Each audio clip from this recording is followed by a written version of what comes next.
बिस्मिल्लाहिर्रहमानिर्रहीम। अस्सलाम वालेकुम। क्या हाल चाल है बच्चों आपके? उम्मीद करती हूँ कि आप सब खैरियत से होंगे। तो बच्चों हम कर रहे थे एक्सरसाइज नंबर 3.1 और क्लास 9th, जिसके क्वेश्चन नंबर 5 पे हम लोग पहुँच चुके हैं। तो इससे पहले हमने लास्ट वीडियो में क्या किया था, क्वेश्चन नंबर 2 और क्वेश्चन नंबर 1 और 3 और 4 जो हैं वो बिल्कुल एक जैसे ही हैं, क्योंकि उसमें 1 वाली डायग्राम से यूज़ हो रही हैं। तो अब हमने ये क्वेश्चन नंबर 5 करना है। क्वेश्चन नंबर 5 की स्टेटमेंट मैंने यहाँ पे लिख ली है। इस स्टेटमेंट में है कि prove by using Venn diagram. तो इसमें ये ए और बी पार्ट्स दिए हुए हैं, ठीक है जी। और यहाँ पे ये दो हमारे पास जो है सीरीज सेट्स की दी हुई हैं, ठीक है। ये वाला एक क्वेश्चन है, पहले हमने इसको सॉल्व करना है, इससे भी और इससे भी, और फिर हमने ये सवाल लेना है और इसमें हमने ए पार्ट भी प्रूव करवाना है और बी पार्ट को भी प्रूव करवाना है।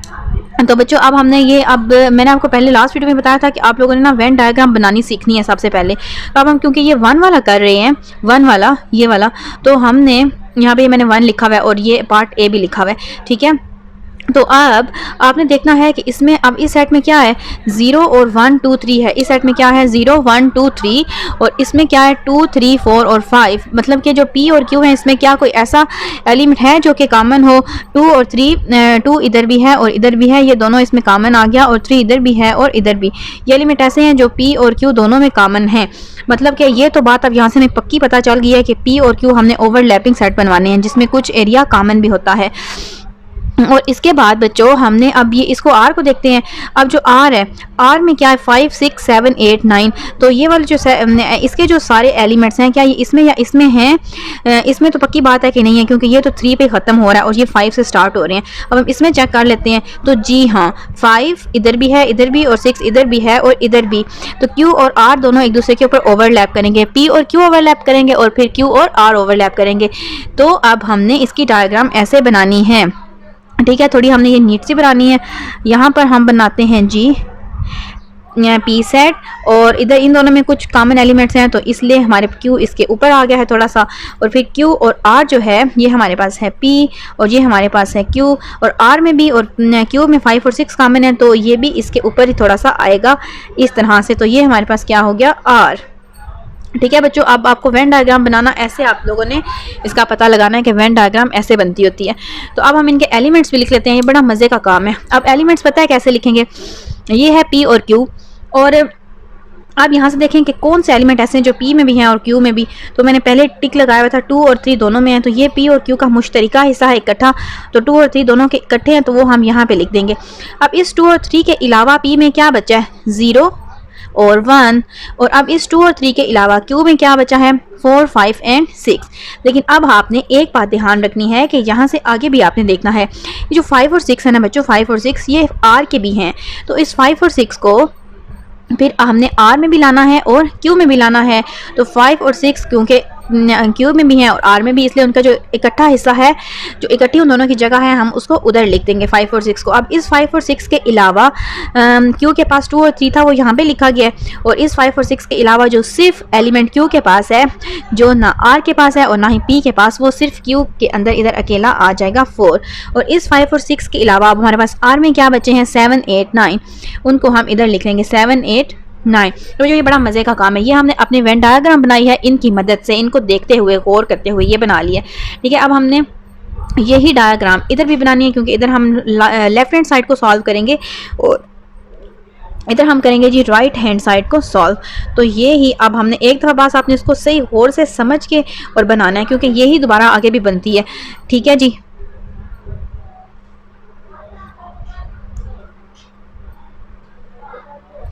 ये हो गया P, ये हो गया Q और ये हो गया R।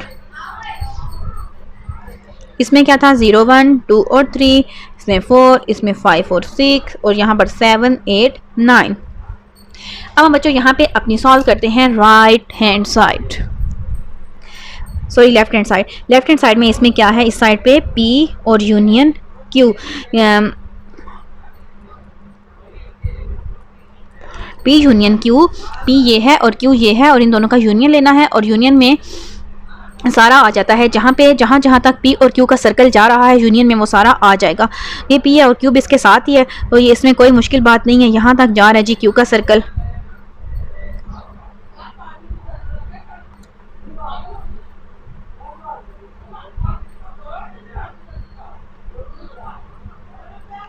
तो हमने इसको इस तरह से बना दिया है। ये हमारे पास क्या आ गया है, P यूनियन Q। अब हमने P यूनियन Q का यूनियन लेना है R के साथ, तो हम यहाँ पे लिख लेंगे P यूनियन Q, इसका यूनियन लेना है हमने R के साथ। तो अब यहाँ पे हमने इसको भी किसी तरीके से शेड करवा देना है। ये P यूनियन Q है। अब इसका जब हमने R के साथ बच्चों यूनियन लेना है तो देखें कि R का जो पूरा सर्कल है वो सारा का सारा क्या हो जाएगा, शेड हो जाएगा। यूनियन में क्योंकि पूरा आंसर होता है, तो अब ये वाला सारा सर्कल किसका आ रहा है, R का R है। तो ये हमने R को भी शेड करवा दिया, और इसको हमने किस तरह से शेड करवाया है, वर्टिकल ब्लैक पेन के साथ। ये हमने इधर भी शो करवा दिया है कि जो जहाँ पे ऐसे ये पूरा, इसका आंसर बच्चों पूरा होगा, यूनियन में आंसर पूरा होता है। और ये वाला सर्कल, ये सर्कल और ये सर्कल जो मतलब सारा शेडेड एरिया है ना, वो यहाँ पे सारा का सारा आंसर आ रहा है, क्योंकि यूनियन में सारा का सारा ही आंसर होता है। और अब हम इसकी करते हैं ये वाली साइड। इस साइड पे पहले हमारे पास क्या है, राइट हैंड साइड। अब इसी तरह का आंसर भी इधर भी आना चाहिए। तो राइट हैंड साइड, यहाँ पे पहले ब्रैकेट को सॉल्व करेंगे। इस साइड पे ब्रैकेट के अंदर अब क्या है, Q union R। Q union R है। हम देखते हैं कि ये Q है और ये R है, इन दोनों का यूनियन लेना है। जहाँ तक Q का सर्कल जा रहा है, जहाँ तक R का सर्कल जा रहा है, हमने उस पूरे को शेड करवा देना है। और मैंने हॉरिजॉन्टल लाइंस लगाई हैं। अब जो मर्जी करवा लें शेड करने के लिए, कलर भी कर सकते हैं आप, आपकी मर्जी है।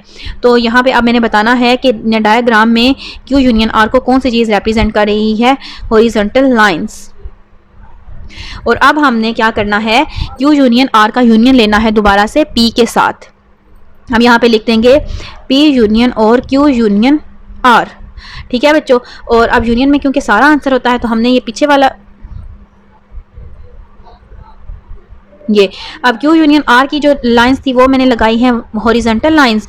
और इसी का P के साथ जो हमने यूनियन लेना है, तो P वाला जो है सारा का सारा, ये P का सर्कल सारा हम फिल करवा लेंगे। उसमें हम वर्टिकल लाइंस ड्रा कर लेते हैं।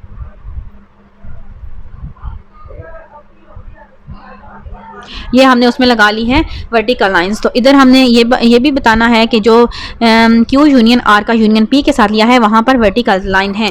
तो इसका भी जो शेडेड एरिया है वो आपने सारा देखना है। ये सारे का सारा, इसके अंदर जितना भी शेडेड एरिया वो पूरा आंसर है। इस साइड पे भी सारा शेडेड एरिया है और इस साइड पे भी सारा शेडेड एरिया है। और दोनों साइड पे अब हमारे पास आंसर क्या हो गया है, इक्वल। हम लिख देंगे यहाँ पर left hand side is equal to right hand side, that is, ये वाला अब हम प्रूफ दोबारा लिख देंगे यहाँ पे, P यूनियन Q और union R is equal to P union into Q union R। ठीक है, ये चीज़ हमारे पास क्या हो गई है, प्रूव्ड हो चुकी है। ठीक है बच्चों। तो अब हम करते हैं, ये देखें बच्चों, अब हमने ये वाला सेट लिया हुआ था, ये वाला सारा सेट, और हमने अभी पार्ट A को प्रूव करवाया है। अब हमने यही सेट लेना है, यही उसकी डायग्राम्स भी होंगी, क्योंकि जो सेट के एलिमेंट्स होते हैं उनकी मदद से डायग्राम बनती है। और क्योंकि एलिमेंट तो यही है 0 1 2 3 के, अभी हम ये 1 पार्टी कर रहे हैं, तो यही सेट होगा और यही सारी डायग्राम भी होगी। लेकिन हमने अब क्या प्रूव करवाना है, ये B वाला पार्ट, इंटरसेक्शन वाला। पहले हमने सारा क्या किया है, यूनियन वाला। और ये नेक्स्ट पेज पे कर लेते हैं।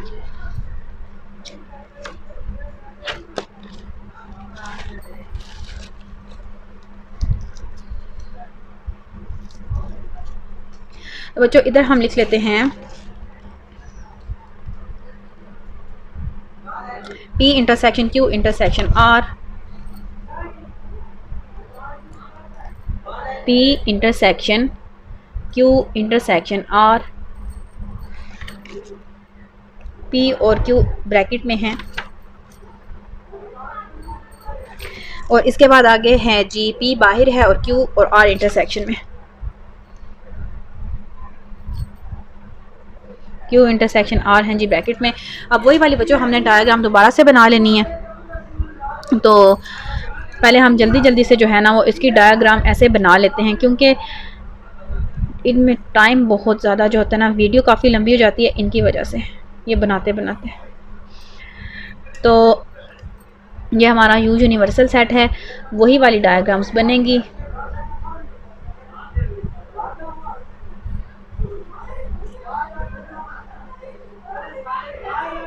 हमारे पास ये क्या है P और यहाँ पे क्या है Q, यहाँ पे क्या है R, P और Q और R। तो बच्चों इनके एलिमेंट्स थे वो भी हम लोग लिख लेते हैं।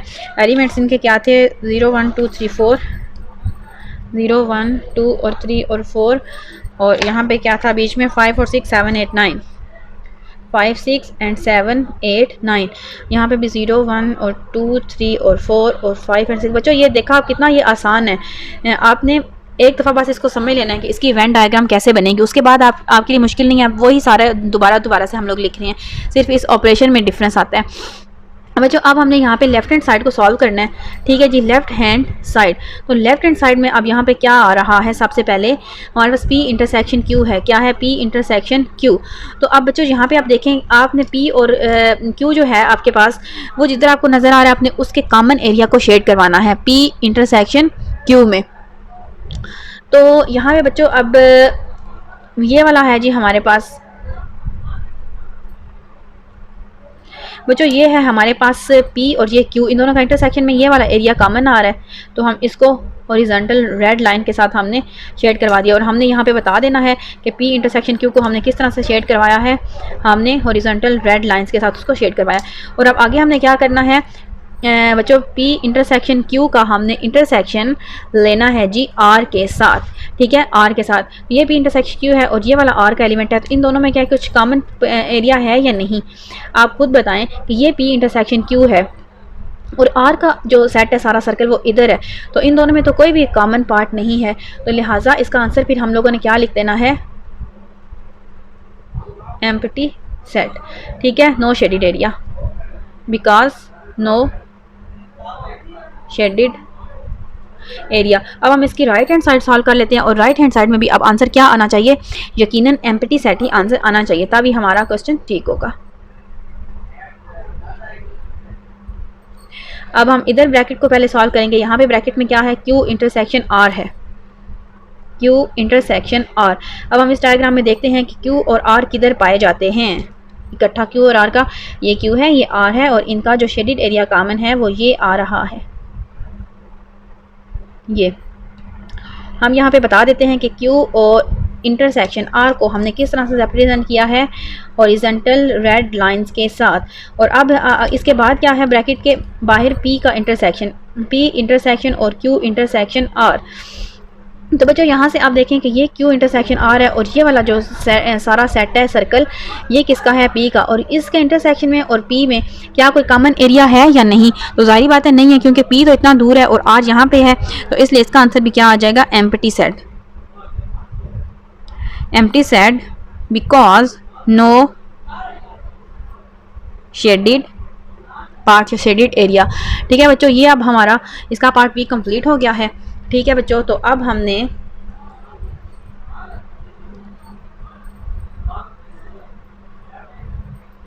अब हमारा, मैं आपको बता दूं कि हमने अब ये वाला जो पार्ट ए और बी है ये कंप्लीट कर लिया है। किस क्वेश्चन के साथ, इसके पहले पार्ट के साथ। अब हमने ये 2 क्वेश्चन लिखना है और इसके ऊपर भी ये पार्ट ए और बी कंप्लीट करने हैं। अब इसकी डायग्राम्स न्यू बनेगी, क्योंकि यहाँ पे सेट क्या हो गए हैं, चेंज हो गए हैं। अब हमने न्यू से डायग्राम बनानी है और उनके ऊपर फिर हमने ये दोनों पार्ट्स करने हैं।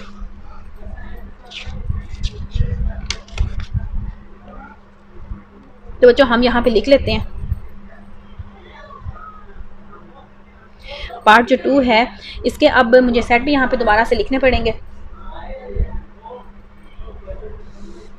इसमें हमारे पास P क्या है, MNOPQ, MNOP और Q। इसके बाद जो Q है वो हमारे पास उसमें क्या है, R, S, T और U। और इसके बाद जो R है हमारे पास, R सेट में T, U, V, W, T, U, V और W, ये हमारे पास तीनों सेट हैं। और हमने अब जो इसके ऊपर काम करना है वो क्या है, ये जो ए पार्ट हमने करवाना है, ए पार्ट में हमने क्या करना है, यूनियन वाला ए पार्ट। बच्चों ये था यूनियन वाला, P union Q union R, फिर P को बाहर लिखा हुआ है, P यूनियन Q और यूनियन R। और इस साइड पे क्या है, P को बाहर लिख देंगे और यूनियन के बाद Q और R को ब्रैकेट में लिख देंगे। ये वाला अब हमने प्रूव करना है। लेकिन अब हमने बच्चों ये देखना है कि हमारी डायग्राम किस तरह से बनेगी। जो आपकी डायग्राम है यहाँ पर वो इनसेट की मदद से आपने पहले उसको गौर से देखना है इनसेट्स को, ठीक है बच्चों, ताकि आपको जो डायग्राम है उसकी सही तरह से समझ आ जाए। आप देखें कि जो पी और क्यू हैं बच्चों, पी और क्यू, MNOPQ, इनमें ये वाले सेट आ रहे हैं और इसमें क्या आ रहा है RSTU। इन दोनों में तो कोई कॉमन है ही नहीं, मतलब ये दोनों तो बस एक दूसरे से दूर दूर ही बनेंगे। आप इनको देख लेते हैं, इन दोनों में कुछ कॉमन है RSTU और इसमें TUV और W। TUV और W मतलब कि ये दोनों, इन दोनों में T भी कॉमन आ रहा है, मतलब ये T इधर भी है और ये T इधर भी है और U इधर भी है और U इधर भी। बाकी RS डिफरेंट है, वो इसमें भी कोई नहीं है, और इसका V और W डिफरेंट है, वो इसमें भी नहीं है और इसमें भी नहीं है। मतलब कि ये अलहदा बेचारा बनेगा और ये दोनों ओवरलैप करेंगे, ठीक है बच्चों। तो अब हम इसकी डायग्राम बना लेते हैं। P को अब हमने अलहदा बनाना है।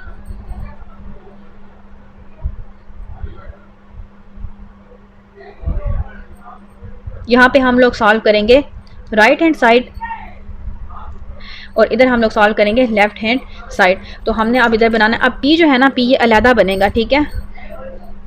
यहाँ पे हम बना लेते हैं P को, और Q और R इंटरसेक्ट कर रहे हैं।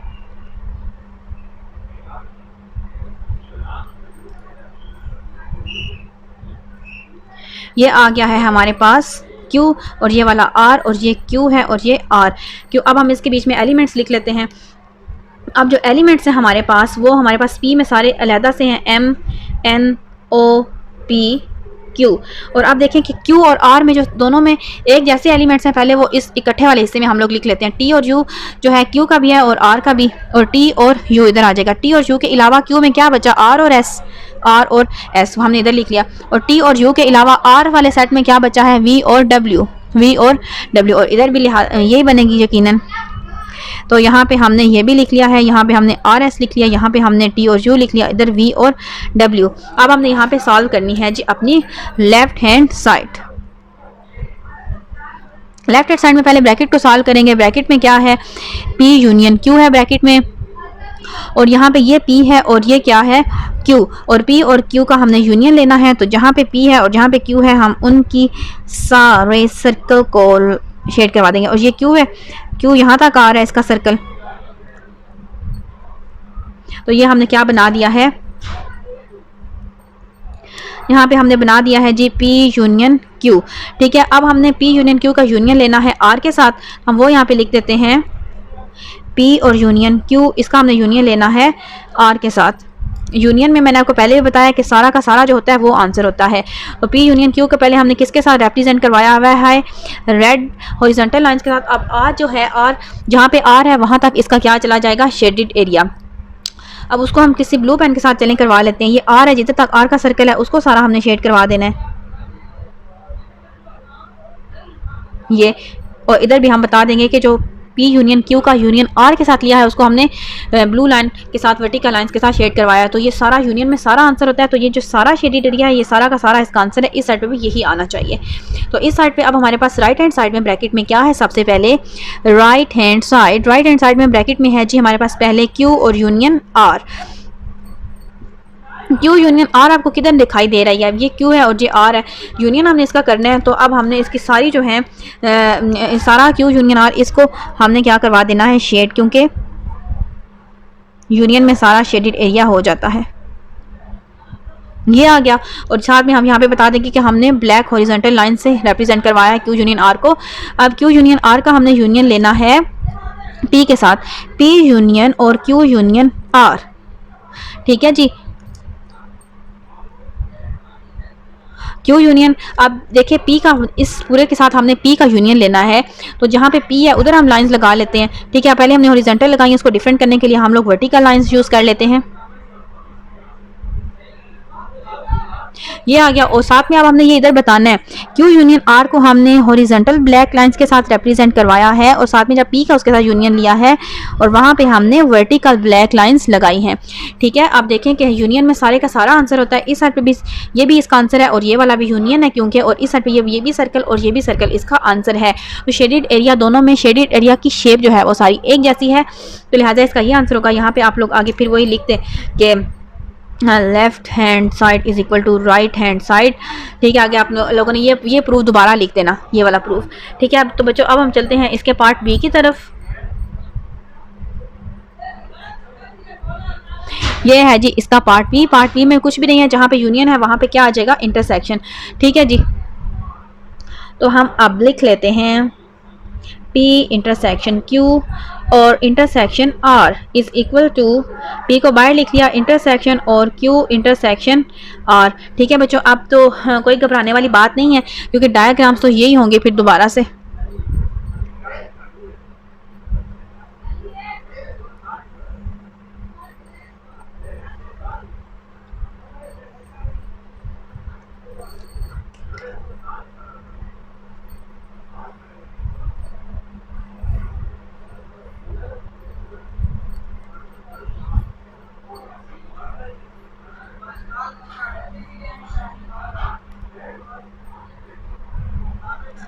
तो बच्चों अब हम इनके एलिमेंट्स लिख लेते हैं।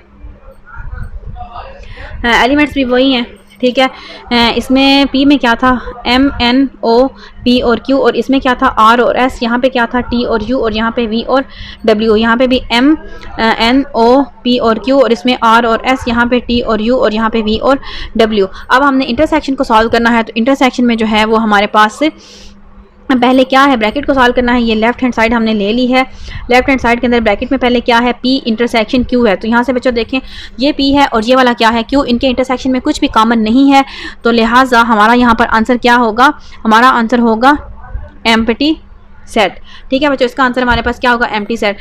और अब हमने क्या करना है, P इंटरसेक्शन Q का इंटरसेक्शन लेना है R के साथ। मैंने पहले भी आपको बात बताई हुई है कि अगर इन दो सेटों का इंटरसेक्शन ले रहे हों और उसमें से एक सेट एम्प्टी हो, मतलब खाली हो, तो इंटरसेक्शन हमेशा क्या होता है, एम्प्टी सेट ही होता है, क्योंकि इंटरसेक्शन में जो दोनों में चीज़ होती है वो लिखते हैं, यहाँ पे कुछ भी कॉमन नहीं होगा। तो इसका आंसर भी हमारे पास क्या आ जाएगा, एम्प्टी सेट।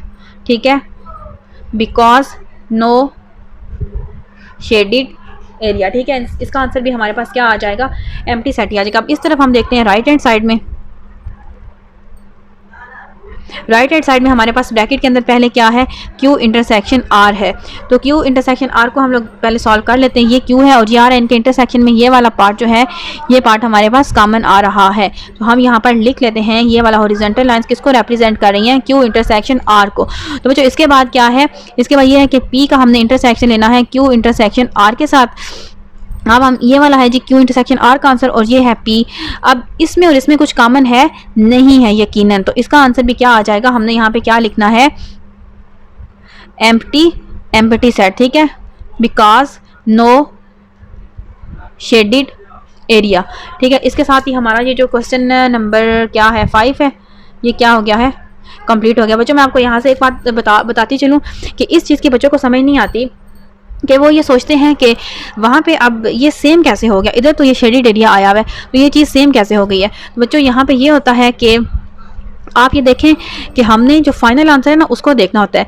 यहाँ पे तो चलें ये भी एम्प्टी आ गया था, P इंटरसेक्शन Q भी एम्प्टी सेट आ गया था, और फिर इसका बाद में भी आंसर क्या आ गया था, एम्प्टी सेट। तो इस तरफ इस सारे को मिला के जो हमारा फाइनल आंसर होता है ना, हमने उसको देखना होता है। बच्चों यहाँ पे अब इस सवाल में Q इंटरसेक्शन R जो है, Q इंटरसेक्शन R तो हमारा ये आ गया, ये वाला जो शेडिड एरिया छोटा सा हुआ है, लेकिन जब हमने उसका इंटरसेक्शन फिर किसके साथ लेना था, P के साथ, तो हमारा फाइनल आंसर वो होना था, वो तो क्या आया, वो तो एम्प्टी आया ना। और इस साइड में भी फाइनल आंसर क्या है, एम्प्टी है। इसको देख के आपने बिल्कुल कंफ्यूज नहीं होना कि यहाँ पे तो ये और ये तो एक जैसे नहीं है, इधर तो ये शेड हुआ है।